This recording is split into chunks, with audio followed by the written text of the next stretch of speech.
नमस्कार। मूक बधिर लोगों के लिए हमारे खास बुलेटिन समाचार विशेष में आपका स्वागत है। यूरोपियन यूनियन के 28 सांसद आज कश्मीर के दौरे पर हैं। विदेशी सांसदों का प्रतिनिधिमंडल घाटी के हालात का जायजा लेगा, लेकिन इस दौरे पर भारत के विपक्षी दलों ने कड़ी प्रतिक्रिया जताई है। AIMIM के अध्यक्ष ओवैसी ने यूरोपियन सांसदों को इस्लामोफोबिया से पीड़ित बताया है। कांग्रेस महासचिव प्रियंका गांधी ने ट्वीट कर कहा, कश्मीर में यूरोपीय सांसदों का सैर सपाटा भारतीय नेताओं को एयरपोर्ट पहुंचते ही वापस भेजा गया। BSP प्रमुख मायावती ने कहा कि अगर भारत के सांसदों को कश्मीर जाने की इजाजत होती तो अच्छा होता। जम्मू कश्मीर के अनंतनाग में सुरक्षा बलों को कामयाबी मिली है। एनकाउंटर में एक आतंकी मार गिराया गया। बताया जा रहा है कि मारा गया आतंकी ट्रक ड्राइवरों पर हमले में शामिल था। सोमवार की रात को आतंकियों ने एक सेब के ट्रक ड्राइवर की हत्या कर दी थी।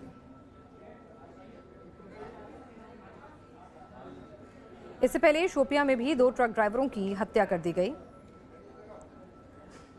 अमन की राह पर लौट रहे कश्मीर में आतंकी दहशत फैलाने की कोशिश कर रहे हैं।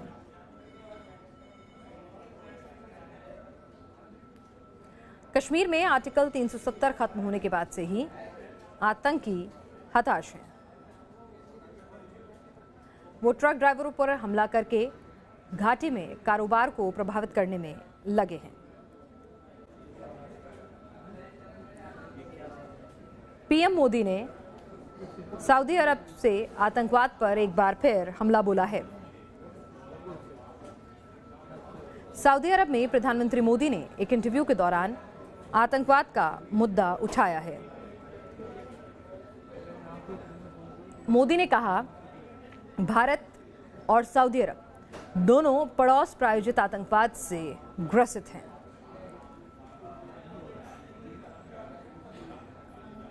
मोदी ने दोनों देशों को एशिया की महाशक्ति बताते हुए कहा कि आतंकवाद के मुद्दे पर साथ लड़ेंगे।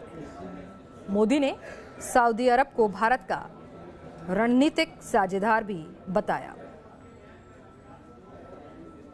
पीएम मोदी 2 दिन के सऊदी अरब दौरे पर हैं। सऊदी किंग सलमान के आमंत्रण पर वो रियाद पहुंचे हैं।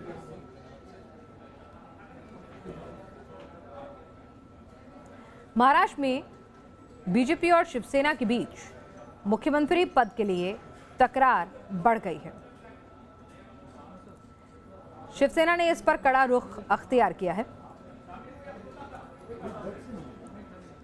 शिवसेना प्रवक्ता संजय राउत ने बयान दिया कि बीजेपी दूसरे विकल्प के लिए मजबूर न करे।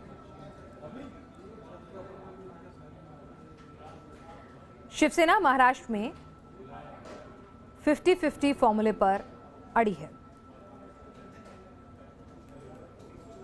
2.5 साल के लिए सीएम पद मांग रही है। वहीं महाराष्ट्र के सीएम देवेंद्र फडणवीस का भी बयान आया है। उन्होंने कहा है कि शिवसेना के साथ ऐसा कोई फॉर्मूला तय नहीं हुआ है। कल महाराष्ट्र में बीजेपी विधायक दल की बैठक होने वाली है। बैठक में विधायक दल का नेता चुना जाएगा। इस बीच बीजेपी अध्यक्ष अमित शाह का कल का मुंबई दौरा रद्द कर दिया गया। वहीं बीजेपी सांसद संजय ककड़े ने दावा किया कि शिवसेना के 45 विधायक उनके संपर्क में हैं। दिल्ली में आज भाई दूज के मौके पर महिलाओं को दिल्ली सरकार की बड़ी सौगात मिली है। डीटीसी बसों में महिलाओं के लिए आज से फ्री यात्रा की शुरुआत हो गई है। एसी, नॉन एसी सभी बसों में महिलाएं बिना किराए की यात्रा कर सकती हैं। महिला पैसेंजर को पास की सुविधा दी गई है। महिलाओं की सुरक्षा के लिए डीटीसी और क्लस्टर बसों में करीब 13,000 मार्शल्स की नियुक्ति की गई है, जिनमें से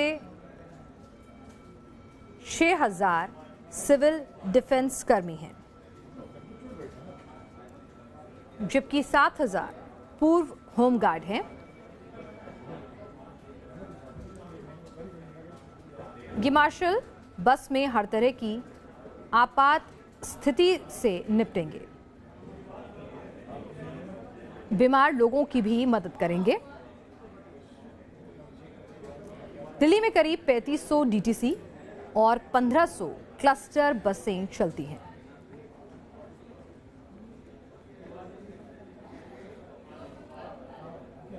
मुंबई में पीएमसी बैंक के खाताधारकों का प्रदर्शन जारी है। भारी संख्या में लोग आरबीआई के दफ्तर के बाहर विरोध प्रदर्शन करने के लिए पहुंचे हैं।